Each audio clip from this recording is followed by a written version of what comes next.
Tole akkami nagaa hordoftoota Oromoo Samsaangi nagaa keessanii nagaan keenya kan kabajaaf jaalalaa iddoo jirtan hundatti nagaa qabu.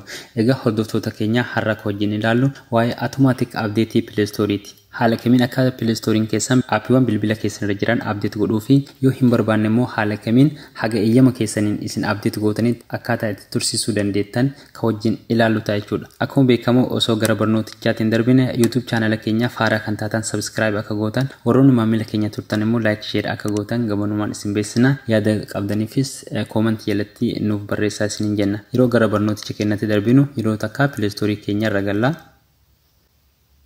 Yeroo haala kanaan Play Store keenya irra galle bakka tuqaa sadan kana bira deemna jechuudha. Erga xiqqoo gadi buunee bakka setting geettotan irratti yeroo takkaaf klik goona. Ammas haala kanaan fuula kana qabatee yeroo inni dhufe iddoo gara gadii irratti argamu auto update apps bakka kanarra juqaasa. Haala kanaan amma bakka kanarratti jechuudha. Amma akkuma argitan kana bakka inni irra kaadhee jiru don't auto update apps bakka kanarra kaadhee eeyyama kiyyaan ala bilbilli kee kuni aappiiwwan bilbila kootirraa qabu eeyyama kootiin ala update ta'uu hin danda'ani jechuudha.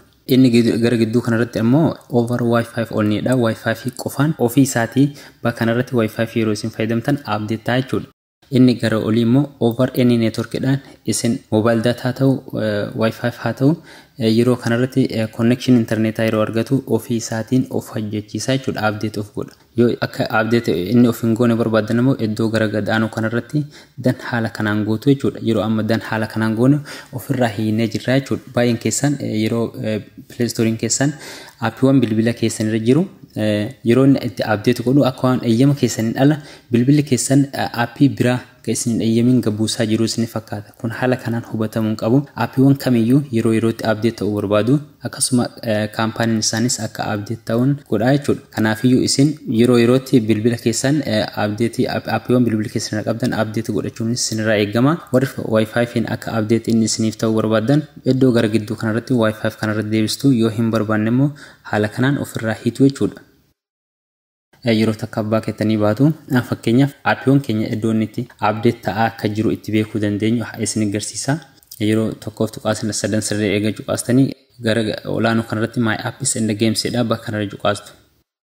Fakkeenyaaf akkuma argitan kana aappiiwwan bilbila kiyya jiran eeyyama kiyyaan ala update hin taane jechuudha. Haala kanaan akka update godhu eeyyama na gaafachuu jira jechuudha. Fakkeenyaaf akka update ta'uu barbaadan Instagram kiyya, Pexlabin kiyya akkasuma aappiiwwan kiyya hedduun akka update aan godhu na gaafachuu jira jechuudha. Fakkeenyaaf hundi isaaniitu update yoo gochuu barbaade update all bakka kana tuqa haala kanaan. Fakkeenyaaf amma kinoo akkuma isin argitan kana Instagram kiyya update ta'uu jira jechuudha. Kinoo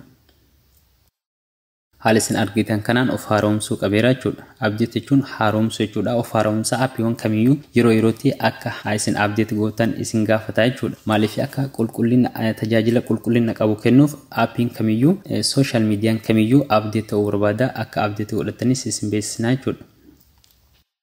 Egaa hordoftoota keenya barnoonni keenya kan har'aa qabannee dhiyaanne ilaa amma ammaatti kan hordofaa turtanidha. Viidiyoo keenya like share gochuu akka hin irraanfanne waan nu hordoftaniif galatooma jecha hamma viidiyoo biraatiin walitti deebinutti galatooma.